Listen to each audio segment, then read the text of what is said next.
Gloria a Dios. Hoy quiero hablar de una parte de la palabra de Dios que tiene que ver con el hijo pródigo. Pero le he puesto a este mensaje irse de casa, porque normalmente cuando hablamos del hijo pródigo, hablamos más del regreso del hijo pródigo y de todo lo que le experimenta, pero he sentido en mi corazón hablar en la decisión de irse de casa. Y quiero leer a ustedes, para tener el contexto, en Lucas 15, del 11 al 32, para el que tiene Biblia. Si no, a lo mejor no va a aparecer en pantalla, yo se los leo. También dijo, un hombre tenía 2 hijos, y el menor de ellos dijo a su padre: Padre, dame la parte de los bienes que me corresponde, y les repartió los bienes. No muchos días después, juntándolo todo, el hijo menor se fue lejos a una provincia apartada, y allí desperdició sus bienes viviendo perdidamente. Y cuando todo lo hubo malgastado, vino una gran hambre en aquella provincia y comenzó a faltarle. Y fue y se arrimó a uno de los ciudadanos de aquella tierra, el cual le envió a su hacienda para que apacentase cerdos. Deseaba llenar su vientre de las algarrobas que comían los cerdos, pero nadie le daba. Y volviendo en sí dijo: ¿Cuántos jornaleros en la casa de mi padre tienen abundancia de pan, y yo aquí perezco de hambre? Me levantaré e iré y le diré: Padre, he pecado contra el cielo y contra ti, ya no soy digno de ser llamado tu hijo, hazme como uno de tus jornaleros. Y levantándose vino a su padre, y cuando aún estaba lejos, lo vio su padre, y fue movido a misericordia, y corrió y se echó sobre el cuello y lo besó. Y el hijo le dijo: Padre, he pecado contra el cielo y contra ti, ya no soy digno de ser llamado tu hijo. Pero el padre dijo a sus siervos: Sacad el mejor vestido, vestidle, poned un anillo en su mano, calzado en sus pies, y traed el becerro gordo y matadlo. Comamos y hagamos fiesta, porque mi hijo era muerto y ha revivido, se había perdido y es hallado. Y comenzaron a regocijarse. Gloria a Dios. Esa es una historia contada por nuestro propio Señor Jesucristo, haciendo una analogía. Cuando el Señor comenzó a predicar, los fariseos habían convertido las explicaciones bíblicas en algo muy profundo y muy difícil. Se iba a las sinagogas y prácticamente era una competencia de ver quién sabía más. Y se paraba uno de los fariseos y hacía una gran y profunda explicación de la palabra de Dios. Por ahí se paraba otro y hacía otra. Pero la gente común no entendía realmente, porque era tan profundo y tan analítico que solo los estudiosos y sabios medio comprendían algo. Entonces Jesús estableció un sistema más fácil de comunicarse con la gente. Y vemos en la Biblia, vamos a encontrar muchas lo que se llaman parábolas, que son ejemplos, que son anécdotas, que son pequeños cuentos, que comenzó a usar el Señor Jesús con la finalidad de que las personas les fuese sencillo entender los principios de la palabra de Dios. Entonces, en cada parábola no es simplemente un cuento, sino que van específicamente los puntos que el Señor Jesús quería que la gente entendiera. Por eso tenemos que leer detenidamente y tener mucho cuidado con todos los cambios de las historias que se hacen con el tiempo. El Hollywood a veces ayuda a agarrar historias bíblicas y convierte una película y le cambia un montón de cosas, y después mucha gente anda diciendo: como dice la Biblia. Y no dice la Biblia, lo vio en el cine. Y hemos visto a veces películas, no sé, la última vez fuimos a ver el Éxodo y qué bárbaros, ¿verdad? Me cambiaron toda la historia, y el peligro es que a veces a través de esas cosas, hasta los mismos predicadores muchas veces decimos cosas que no están en la Biblia. Entonces yo quiero sacar algunos puntos específicos sobre este relato tan pequeño, pero que nos ubiquen de lo que es irse de casa. El hijo pródigo, una persona pródiga es una persona pues que tiene mucho, pero la palabra pródigo no está en la Biblia. Es un epígrafe, es un título que se le pone al verso para que se entienda de qué se está leyendo. Cada vez que usted abre la Biblia y ve un titulito en letra negrita, entienda que ese titulito no es parte de la Biblia, sino fue que uno de los escritores le puso el título para que entendiéramos de qué se trataba. Entonces realmente la palabra pródigo no va a aparecer en la Biblia. Y se le puso así, más que todo tratando de decir que era un despilfarrador. Una persona que tenía mucho, que tenía mucho y que gastaba mucho. Entonces, en el contexto de nuestro el hijo pródigo, es el muchacho gastador. Él vivía en una casa donde tenía absolutamente todo, donde tenía todas las comodidades. En la casa de su padre había comodidad, había estabilidad, estaba tranquilo. Si llovía no se preocupaba, si hacía mucho sol no tendría problema, comía todo lo que quería comer, estaba bien alimentado. Si se enfermaba tenía quien lo cuidara, quien lo protegiera, tenía trabajo para ir todos los días a hacer algo, ganar su dinero, vivía con todo lo que ocupaba. Usted sabe que muchos de nosotros a veces no nos damos cuenta que tenemos absolutamente todo lo que necesitamos. Nosotros nos quejamos más por lo que no tenemos o por lo que tienen los otros, pero que no son necesidades. La palabra de Dios está llena de promesas donde nos dice que no vamos a sufrir necesidades, que Dios va a cubrir todas nuestras necesidades. Pero tal vez dentro de las necesidades a veces está el iPhone 6, ¿verdad? O la pantalla plana de 50 y resto de pulgadas, o el carro del año, o los zapatos de última moda. Entonces a veces nos cargamos nosotros y queremos que Dios nos resuelva un montón de cosas que no son necesidades, pues que son lujos, que son gustos, que no es que es malo tenerlo, pero muchas veces eso nos hace despreciar lo que tenemos. No es mi esposa, pero podría ser, ¿verdad? De las que abren el closet y dice, es que no tengo qué ponerme. Amén, varones. ¿Se les hace familiar eso? Es pura coincidencia. ¿Qué me pongo? Es que no tengo que ponerme. Y está el tubo así, ¿verdad? Que ya le pones una camisa más y se cae. Ay, no, tengo que comprar zapatos. Solo tengo 72 pares. ¿Cómo voy a ir con esta blusa si hace un mes la usé? ¿Qué van a decir la gente? Que solo tengo esta. Amén, hermanos. A veces nos quejamos y hasta somos desagradecidos con Dios por un montón de cosas y no nos damos cuenta que tenemos más que de sobra, que tenemos más protección, que tenemos más bendición, cuando Dios no nos ha faltado absolutamente en nada. Posiblemente, espero que sea así, difícilmente alguien en este salón va a decir, pastor, yo tengo 2 días de no comer. Yo no pude comer. Si usted se vino hoy sin desayuno, como yo, fue por las carreras del domingo. Pero normalmente uno abre la refrigeradora, la cocina, y hay más de lo que uno necesita para comer. Cuando nosotros nos acostumbramos a vivir en la casa del Padre, a tenerlo todo, nos comenzamos a ser malagradecidos. Y comenzamos a hablar mal de lo que Dios nos da. Nosotros estamos, según la Organización Mundial, no es de la Salud, la otra, de la UNESCO, nosotros estamos considerados como familias ricas en el mundo. Y no estoy hablando de los ricachones, de nosotros. Porque tienen 3 parámetros para decir que somos ricos. Cuando tienes una casa, cuando tienes un techo, cuando tienes comida diaria y cuando tienes ropa que ponerte. Y a eso se le llama rico. Y es un segmento aproximadamente de un cuarto de la población mundial la que tiene acceso a eso. Porque hay millones de personas, pero millones de personas que no tienen lo que usted y yo tenemos. Uno a veces piensa que el mundo es Estados Unidos.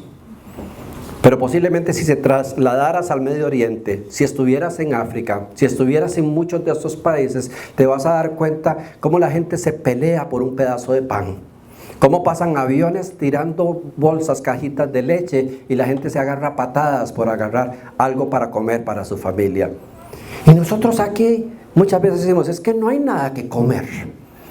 No hay nada que nos guste ese día, pero tenemos de sobra. Entonces el hijo pródigo, yo creo que comienza con ese malestar y con ese desagradecimiento. Y es tan peligroso porque eso abre una puerta de querer buscar más de lo que tenemos y tenerlo todo, cuando Dios nos está dando todo lo que ocupamos. Cuando el hijo pródigo se molesta, y es por lo que muchas veces nos molestamos, porque quiero ir haciendo una analogía de lo que es vivir en la casa del Padre, es vivir bajo la bendición de Dios. Porque bien que mal, vivir en la casa del Padre representa para este muchacho obligaciones. Pues ahí hay que levantarse temprano, ahí hay que bañarse, ahí hay que tener modales, hay que ir a trabajar. Representa tal vez limitación económica, no puede tener absolutamente todo lo que se le antoja, aunque tiene todo lo que necesita.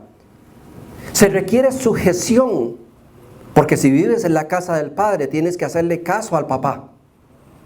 Y si el papá dice, hoy me vas a hacer tal cosa, pues hay que hacer caso. Y se sabe que a nosotros, los seres humanos, la sujeción nos cuesta muchísimo.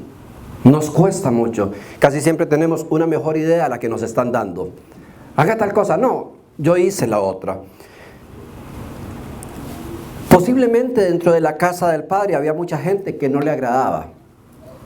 Otros jornaleros, otros sirvientes, otras visitas. Muchas veces nosotros no estamos rodeados de toda la gente que queremos. Entonces muchas veces nos queremos ir de la casa del Padre por la gente, por las personas, por la incomodidad y por la falta de libertad. Y este muchacho posiblemente comienza a pensar, es que yo quiero ser libre. A estas alturas a veces me encuentro gente que dice eso. Y me he encontrado personas ya casadas y adultas y dicen, pero es que yo lo que quiero es libertad. Y me dicen, no quiere libertad, quiere libertinaje. Porque la libertad la tenemos y en Cristo tenemos libertad. Pero muchas veces lo que anhelamos es el libertinaje. Ay, yo quisiera hacer lo que me dé la gana y no tener que darle cuentas a nadie. Muchas mujeres dicen, no tener que darle cuenta a ningún viejo de lo que hago, ¿verdad? Y el hombre dice, no tener que darle cuenta a ninguna vieja de lo que haga. Eso no es libertad, eso es libertinaje, que es una de las cosas que cuando vivimos en la casa del Padre, el enemigo nos pone como, vea qué bonito viven aquellos, vea qué bonito lo que hacen eso, vea qué dichosos que hacen tal cosa, y nos comienza a ofrecer el libertinaje que realmente no existe. Cuando el hijo habla con su papá, y quiero que entienda muy bien cómo actúa Dios, porque sobre este versículo he escuchado algunas cosas que no están en la Biblia. Cuando el hijo le dice a su papá que ya está obstinado, que se quiere ir, que le dé la parte que le corresponde, el papá no lo increpa. El papá no le dice, mira, mi hijo, pensalo bien, te voy a dar un mes, vea todo lo que tiene aquí, vea todo lo que le he dado, vea que no dice absolutamente nada. Cuando usted decide irse de la casa de Dios, Dios no te va a decir nada. No espere que el Señor se ponga a preocuparse y a sufrir. Ay, ¿qué ahora qué voy a hacer? Se me va fulano. ¿Quieres irte? Vete. El Señor nos ha dado una soberanía sobre nuestras propias decisiones enorme, que le llaman libre albedrío. Y el libre albedrío nos permite hacer lo que nosotros creemos que es mejor o lo que queremos. ¿Quieres irte de la casa del Padre? Vete. Y dice que simplemente, pues eso es lo que quieres. Ok, el padre llega, toma las decisiones y divide y les da su herencia. Y dice que el hijo al rato comienza a preparar su maleta y seguro decía, oh, soy el hombre más feliz del mundo, tengo el dinero para comprar lo que me dé la gana. Voy a tener la libertad, voy a tener la paz, voy a tener la tranquilidad. Nadie me va a decir a qué horas tengo que levantarme, a qué horas tengo que acostarme. No tengo, como es el dicho, no tengo ni perro que me ladre, ni lora que me grite, cosas así. ¡Qué felicidad! ¡Qué felicidad es irse de la casa del Padre! Pero mi me impresiona mucho que el padre no le cuestiona en absoluto. A mí personalmente, alguien me ha tratado hasta de amenazar. No, pues yo me voy a ir de la iglesia. Pues goodbye. Que te vaya bien. Esa es una iglesia abierta. Y aquí viene el que quiera. Y se va el que así lo piense. El que así lo desee. Aquí no queremos que nadie esté presionado o amenazado o asustado. Nos gozamos con su presencia. Damos gloria a Dios por cada uno de ustedes. Pero las cosas de Dios, según nos enseña de Dios, son así de pragmáticas. Son así de reales. Simplemente, ¿estás conmigo? Estoy feliz, dice el Padre. ¿Te quieres ir? Pues toma tu herencia y vete. Dice 1 Corintios 10:23, y es uno de los versículos que más me gusta decirle a la gente cuando está en esas indecisiones.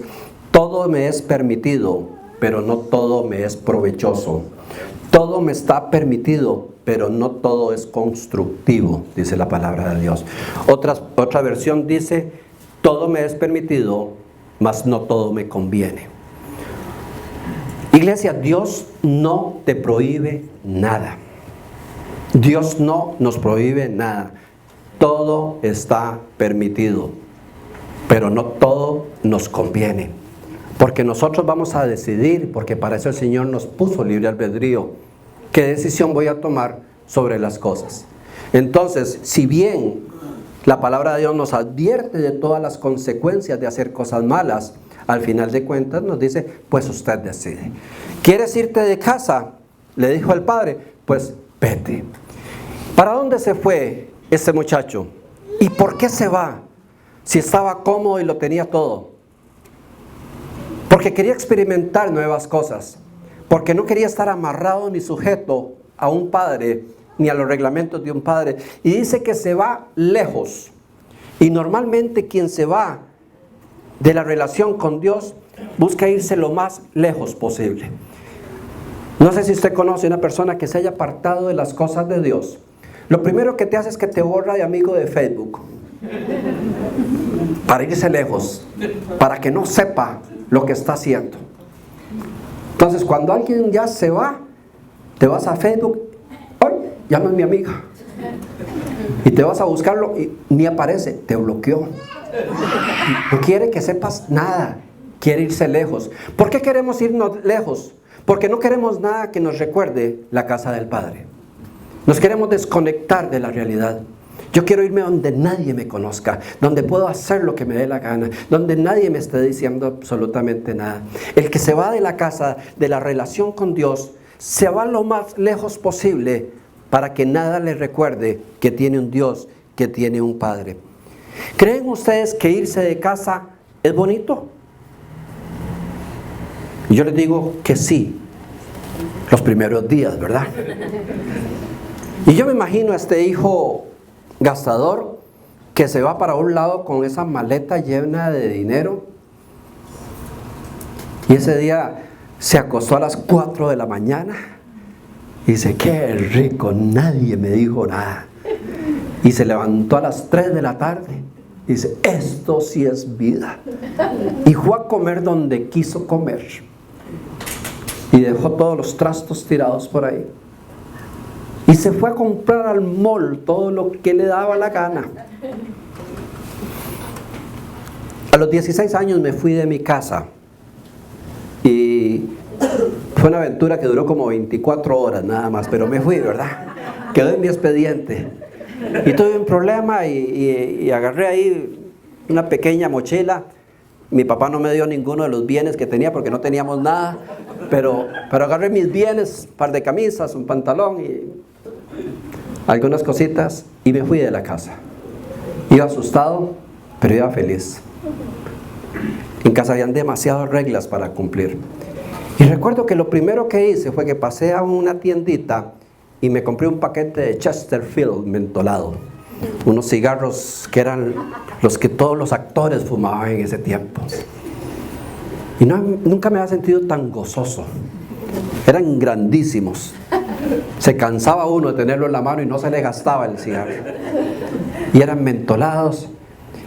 Y me di una fumada, creo que me lo fumé ¿Cuántos cigarros trae una cajita? 20. Ah, este bandido fuma. Yo creo que me fumé los 20 en una tarde. Soltaba uno y me encendía el otro. Y me iba a darle una vuelta. Y me fui a un cuarto que me prestaron de unos familiares de un amigo, que era un cuarto en una zona bien terrible. Y yo recuerdo que yo entré y lo que había era nada más en el suelo, había una cama, pero sin patas, y solo el colchón, ¿verdad? Y una mesita. Y yo me tiré ahí encima. Ya me había comprado una cerveza. Y yo venía como el más grande del mundo, con mi paquete de Chesterfield y con mi cerveza. Y eran de botella, en ese tiempo no había inventado las latas todavía. Y yo me tiré en ese colchón y yo me sentía el hombre más feliz del mundo. Digo, me tomaba la cerveza, me fumaba el cigarro, aquí nadie me dice nada, puedo tirar las cenizas al suelo, me quité los zapatos, los reventé contra, aquí no hay órdenes, y yo me sentía contento. Cuando te vas de casa, te sientes contento, te sientes como que te quitaste un yugo. Cuando se dice, no, yo ya la verdad es que no quiero ni volver a la iglesia ni nada, se siente bonito, se siente tranquilo. Cuando te vas a la casa, sientes que lograste algo que siempre habías logrado. Sabe que muchas personas se van de la iglesia, y hablo de la iglesia a nivel mundial, se apartan de Dios, se apartan de la relación, y comienzan a tener unos días bien bonitos. Dicen, ay, qué alivio, un domingo, ¡ay, qué rico! Me puedo acostar y levantarme a la hora que quiero. Ya no es esa carrera que hay que levantarse y bañarlo. No, ahora me quedo, nada más aprieto el botón para ver el partido, mientras los otros están ahí, cante y cante, pobrecitos, ¿verdad? Yo estoy tranquilo aquí en mi casa viendo tele, qué bonito, pido una pizza express, me la traen, y comienzan a tener una vida bonita. Algunos hasta dicen, wow, no me había puesto a pensar, pero me economicé la ofrenda. Es como un aumento salarial. No fui a la iglesia, no ofrendé, ahora tengo más plata que antes. Si el que ha experimentado esto sé que me entiende, y a lo mejor yo creo que todos hemos pasado por algún momento, yo ya no quiero, y uno se siente bien. Lo que pasa es que a partir del día que te vas de casa, se te comienza a gastar lo que tienes. Y eso es lo que nunca pensamos. A partir de ese día, y uno habla con la gente, y hablaba con la gente, y le dice, no, mira, yo me aparté de la iglesia, de Dios, y le voy a ser sincero, estoy mejor que antes. Vivo mejor. Le dedico todo el día a mis hijos, a mi esposa. Al mes va uno y ya no tiene ni hijos ni esposa porque se va con los amigos a otro lado y comienza a hundirse. Hay un sofisma, hay un engaño que nos hace creer que eso es lo máximo para el ser humano, que eso nos llena de paz y de alegría, porque se sienten esas sensaciones. No crea que el hijo pródigo andaba las primeras semanas triste, andaba despilfarrando. Dice la palabra de Dios que todo lo despilfarró en amigos y en rameras. Todos los días tenía una novia diferente. El que tiene dinero se llena rápido de amigos.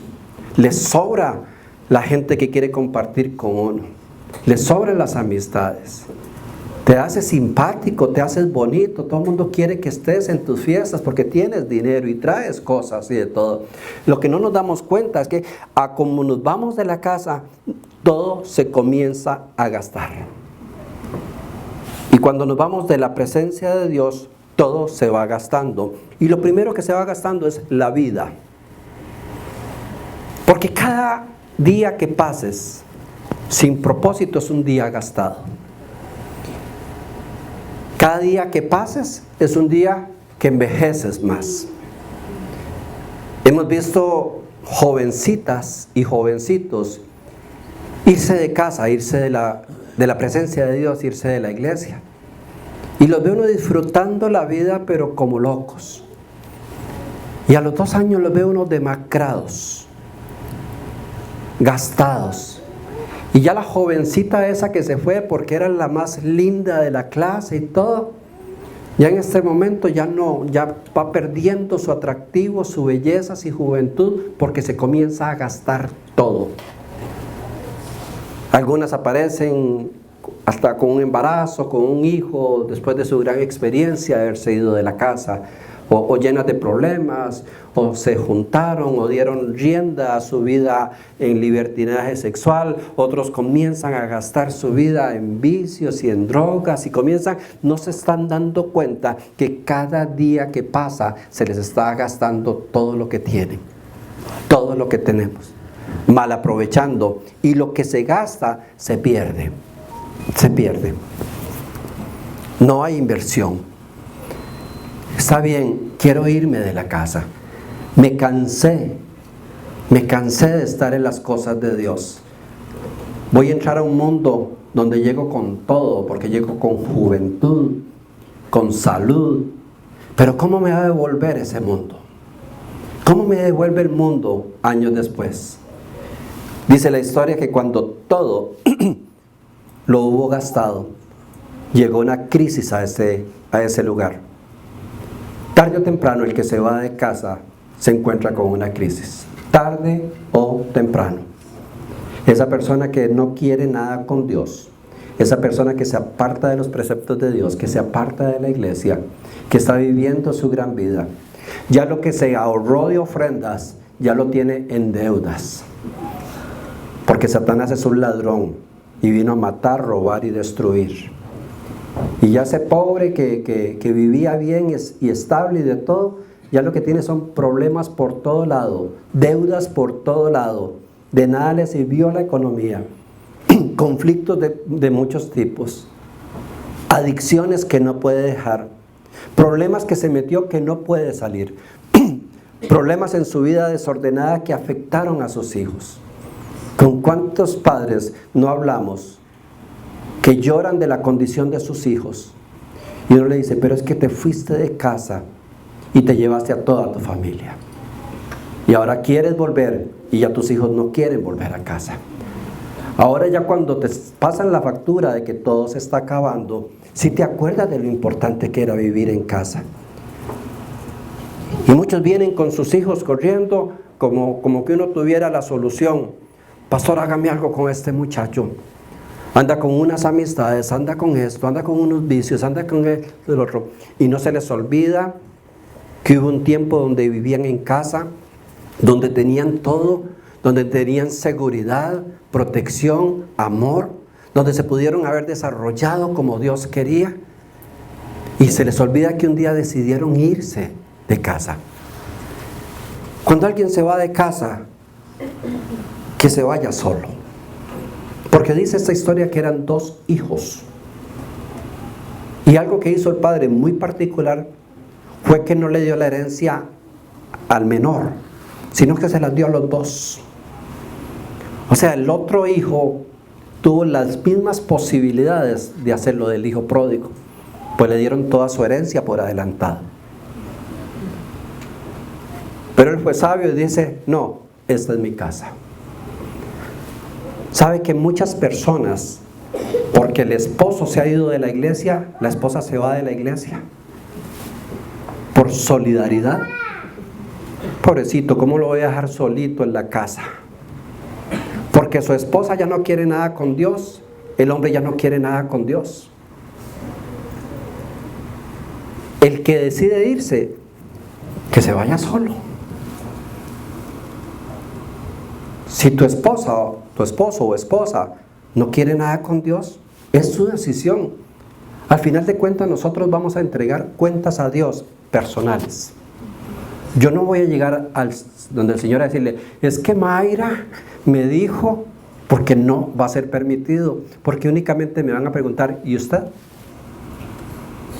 ¿Su esposa no quiere ir a la iglesia? Venga usted. ¿Su esposo no quiere ir? Venga usted. ¿Su esposa no quiere buscar de Dios? Búsquelo usted. La relación con Dios es personal, es algo glorioso y lindo cuando como pareja y familia nos conectamos con Dios. Pero si alguien toma la decisión de irse, pues déjelo que se vaya quedito. El hermano del hijo pródigo estuvo siempre en la casa. Y la historia termina con una bendición muy linda que suelta el padre sobre su vida.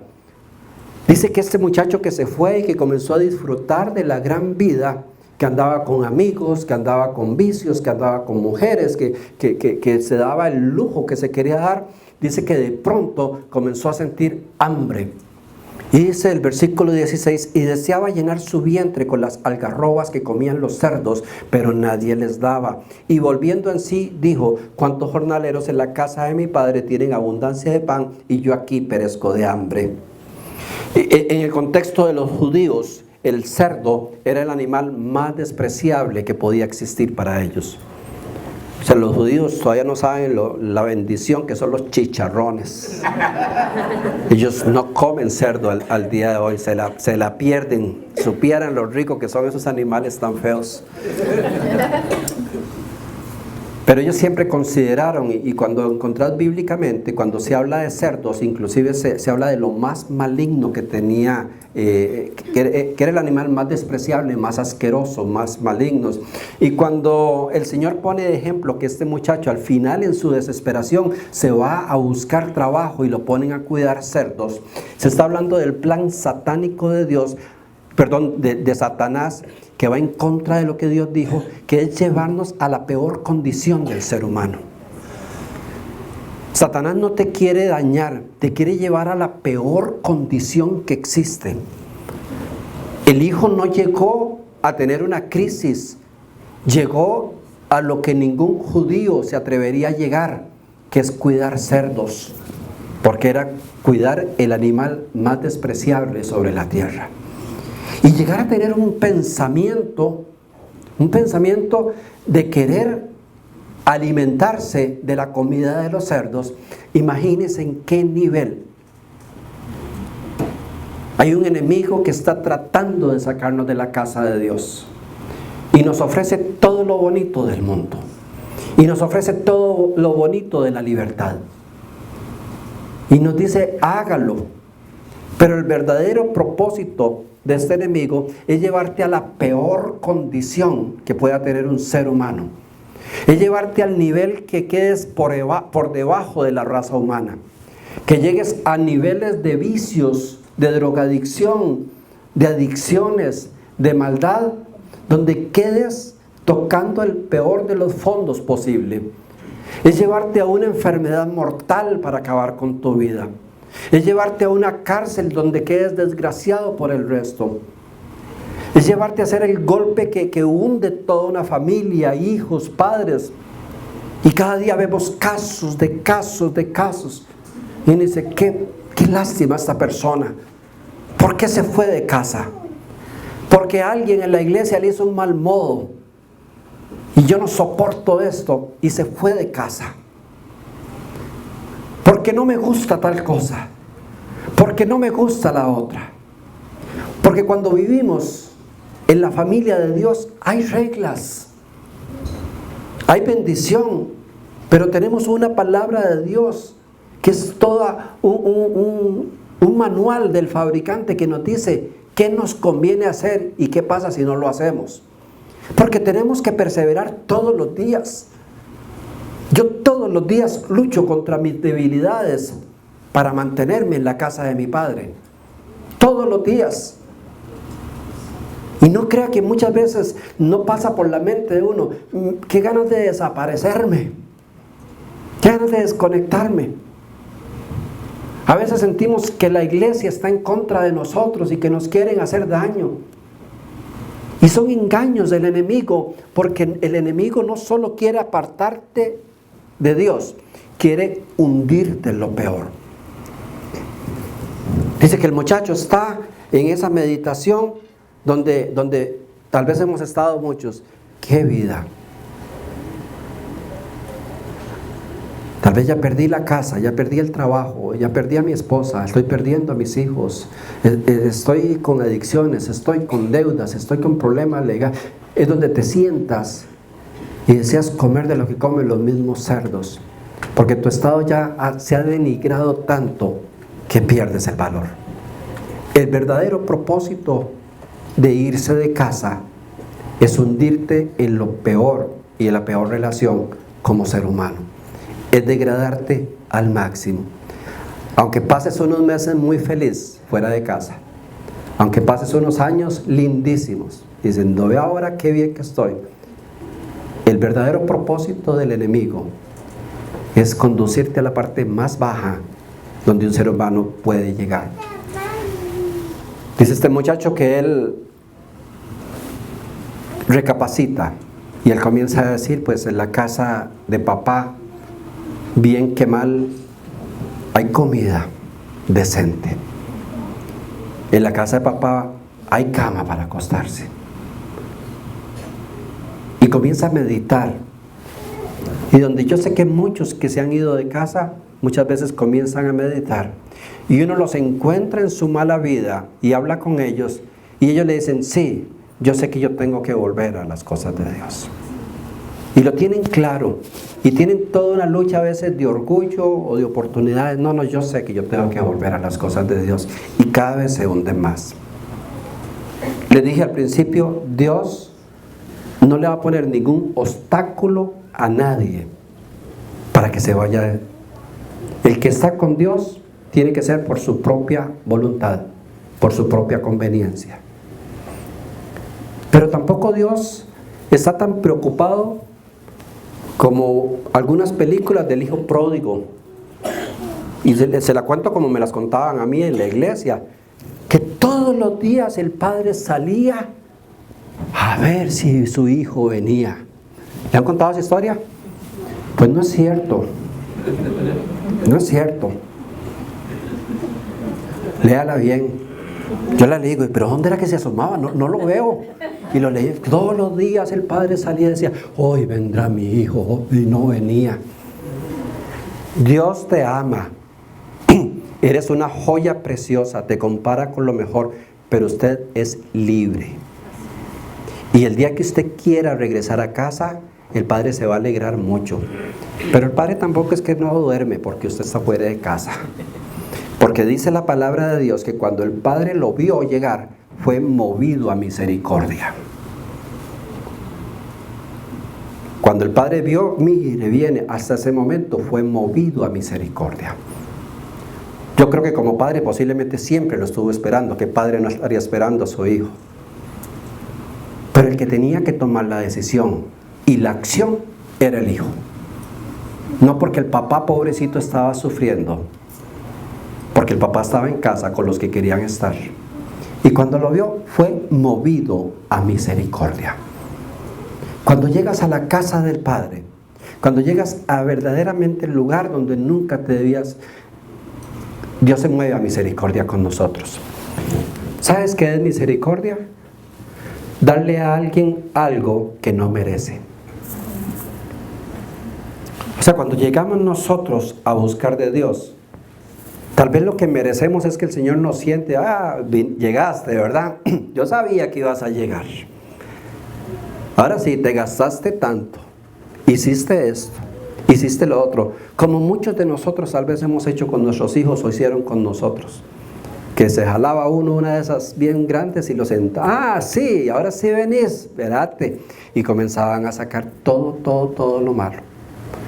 La misericordia de Dios, cuando el Padre fue movido a misericordia, fue no hablar de nada de lo que había pasado.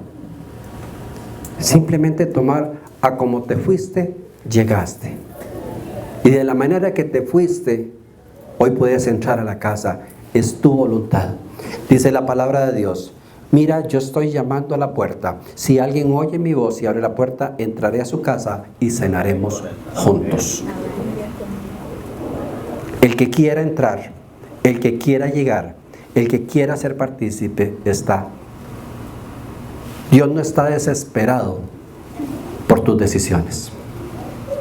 Le duele, como le duele a cualquier padre, las decisiones. Pero Dios no anda desesperado. El que debería andar desesperado es el que se va de la casa del Padre. Yo no sé cuántos de los que están acá han estado lejos de la casa. Además, algunos podrían estar hasta dentro de la iglesia y lejos de casa. Lejos de su linda relación con Dios. Y la misericordia de Dios es tan grande que cuando llegamos no nos da lo que merecemos. Más bien hace una gran fiesta.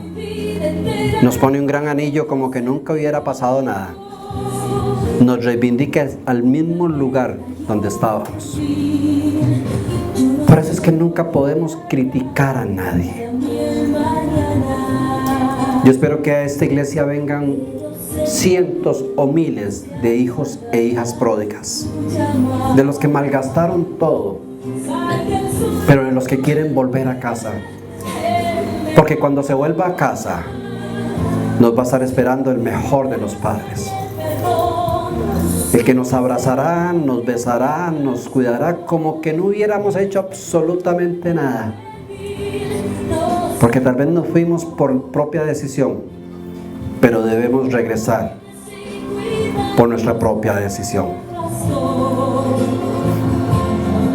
Y antes de poder hablar de mi pasado, me atraviesan sus palabras y su voz. Te adoramos, Señor. Que se alegra tanto de que Gracias por tu amor, Señor.